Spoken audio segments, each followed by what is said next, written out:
In this video, I will demonstrate how to do the two-sample tea procedures. Here's the example we'll be using. Do good smells bring good business? Businesses know that customers often respond to background music.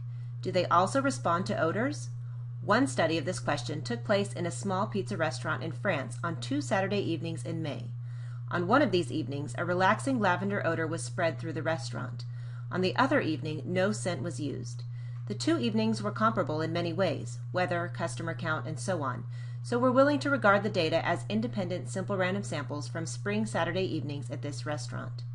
An earlier problem that compared the number of minutes spent in the restaurants showed that customers spend more time with the lavender scent. Does the lavender odor encourage customers to spend more in the restaurant as well? We'll find out using a test of significance. Our first step is to state the practical question that we're trying to answer. In this case, we want to know, is the amount of euros spent with the lavender odor greater than the amount of euros spent with no odor? The second step is plan. The first thing we do in the plan step is identify our population parameter or parameters in this case. We have two population parameters, mu1 and mu2. mu1 represents the mean amount spent with lavender odor. mu2 represents the mean amount spent with no odor. Our hypotheses then are null hypothesis, mu1 equals mu2, and alternative hypothesis, mu1, which was the lavender, is greater than mu2, which was the no odor. Under the plan step, we also gather all the important information that we need. So this data was in a data set on the course website, and I put that data into Minitab, and I had Minitab calculate the descriptive statistics for the number of euros spent with no odor and the number of euros spent with the lavender odor. And here's a summary of what I found on Minitab. Note that in this case, in my Minitab output here, then the lavender was on the second row, but I was calling it my first sample, as you can see up here when I labeled my means. So no odor was what I was calling my second sample. Next thing we need to do is step 3, the solve step, where we check our conditions. The two conditions that we have are that we have two independent simple random samples and that we have normal populations. For the first one, the two independent simple random samples, we would read back in the problem. And the problem said basically that we could go ahead and assume that we have simple random samples, at least from this restaurant. Additionally, the two samples are independent because there was no matching or pairing going on. The customers that were there on lavender night are completely independent of the customers that were there on the no odor night. For our second condition, that the populations are both normally distributed, there's kind of two ways to meet this requirement. First of all, the data can be normally distributed, but if the data is not normally distributed and the sample sizes are large, then we can also consider this condition to be met. So we check whether or not the data is normally distributed by doing histograms of our samples. So here's a histogram of the euros spent with no odor and with the lavender odor.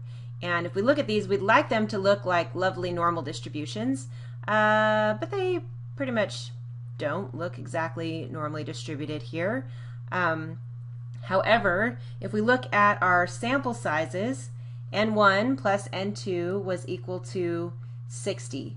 And according to our rule of thumb, if we have at least 40 combined samples in both samples combined, then we can feel free to go ahead and use the two sample tea procedures, even if our samples and hence our populations are not exactly normally distributed. So in this case, we meet the conditions to go ahead and continue with this problem. The next step is going to be to calculate the test statistic.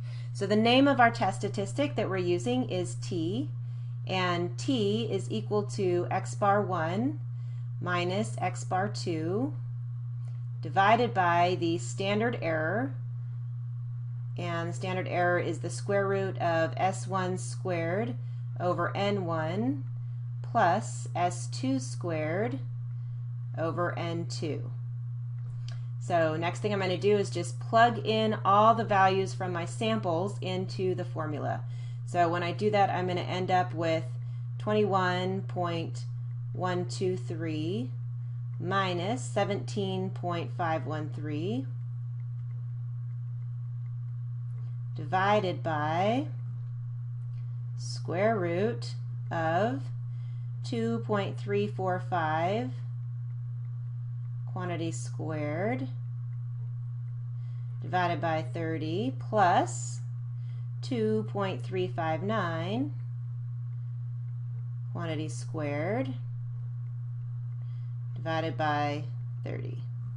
All right, I've got all the numbers in there. Now it's just a matter of doing the math to work it out. So I'm going to go ahead and start by trying to simplify things, and I'm going to put some intermediate calculations along the way so you can check on your own calculators to make sure you're getting the right number. So when I work at the numerator, 21.123 minus 17.513, that's going to give me 3.61.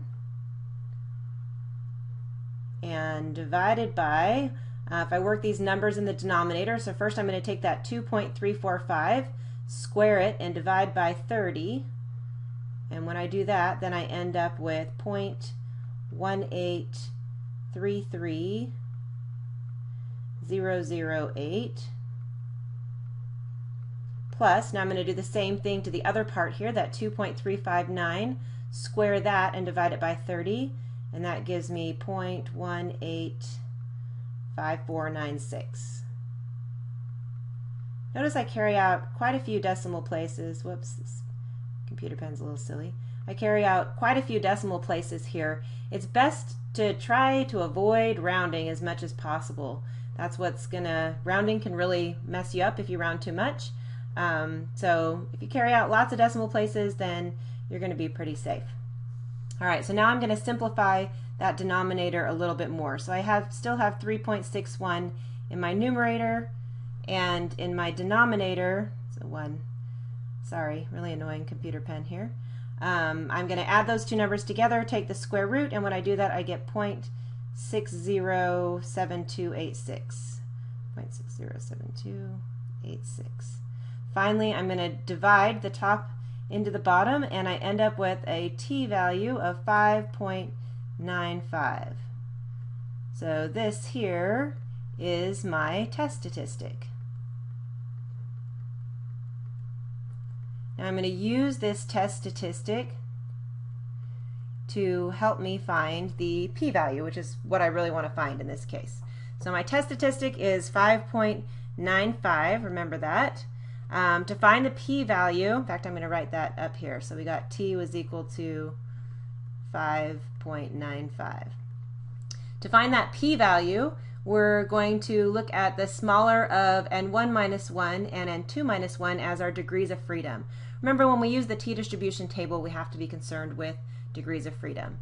In our case, both of our sample sizes were the same. They were both 30. So 30 minus 1 gives us 29 degrees of freedom. So now I'm going to head over to table C, and I'm going to look on the row for the number of degrees of freedom that I have, and I want to see where on that row my test statistic, which remember was 5.95, I want to see where the absolute value of that test statistic would fall.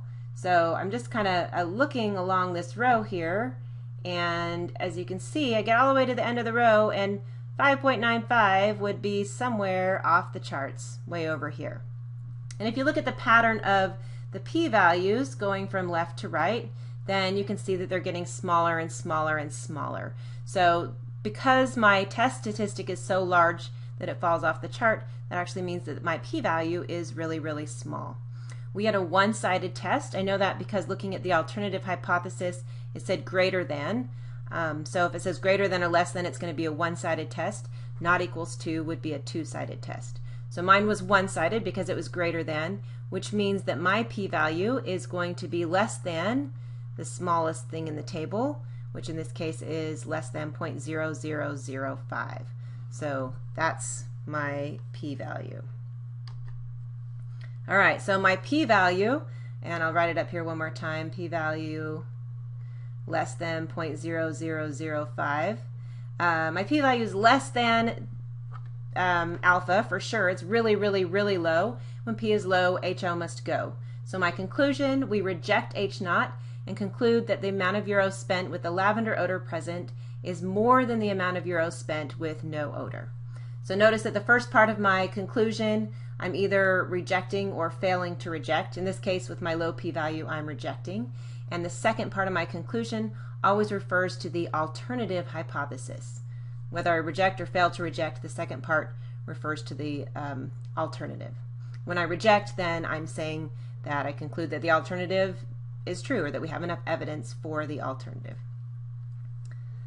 All right, so we've decided that people are spending more money with the lavender odor present. So the next question that's at the tip of your brain is going to be, well, how much more are they spending with the lavender odor present? They're staying there longer in the restaurant, they're spending a little bit more, but are they spending enough more to make it worth it to have them hanging around your pizza restaurant? So to answer the question of how much more is being spent, then we would construct a confidence interval. So step one for our confidence interval, state. The practical question for a confidence interval usually starts with what is. So in this case, we want to know what is the difference in the mean euros spent with lavender odor versus no odor. Our second step is plan. First thing we do in the plan step is we're going to identify those population parameters. This is a carryover from the previous problem, so they're going to be defined the same way. So mu1 is the mean amount spent with lavender odor, mu2 is the mean amount spent with no odor. And the problem didn't specifically say how confident that we want it to be, so I'm feeling about 95% confident today, so we're going to go with that. And it also carried over from the previous problem. We know that we have 29 degrees of freedom. And again, that was just based on the smaller of n1 minus 1 or n2 minus 1. So we can find our T star by using the 95% confident and the 29 degrees of freedom. So to do that, we're going to go to table C, and on table C, we're going to look at the column for 95% confident and see where that lines up with the row for 29 degrees of freedom. So looking at where those two intersect, right here you can see that it's 2.045. So our T star then is 2.045. All right, so we have our T star 2.045. We have the same descriptive statistics that we had when we were working the test of significance portion of the problem. We're now ready to go to the next step, which is solve. So the first thing we do under the solve step is check our conditions. We've already done that with this data, so we'll just give ourselves a little check mark. And now we can go ahead and construct that confidence interval. The formula for our confidence interval is going to be x bar 1 minus x bar 2 plus and minus T star times that standard error, which was square root of S1 squared over N1 plus S2 squared over N2. All right, so now I can go ahead and plug everything in and solve here. So I'm going to have 21.123 minus 17.513 plus and minus our T star, that's the what we just found on table C, 2.045 times square root of 2.345 squared over, pen is really annoying, 2.345 squared over 30 plus 2.359 squared, so that's a squared symbol, over 30. All right, we've already done that standard error calculation when we did the test of significance. So I'm going to simplify a little quicker this time. So I'm going to end up with 3.61 plus and minus 2.045 times 0.607286. That's going to give us 3.61 plus and minus a margin of error of 1.24. Now I'm going to take that 3.61 minus 1.24, which gives me 2.37, and I'm going to take separately that 3.61 plus 1.24, which is going to give me 4.85. And that is my confidence interval. All right, so what are we going to conclude about that confidence interval? Well, we're going to say we're 95% confident that the difference in the mean euros spent with lavender odor versus no odor is between 2.37 and 4.85 euros. Or another way we could word it, which is also correct, we could say we're 95% confident that on average customers spend between 2.37 and 4.85 more euros when the lavender odor is present.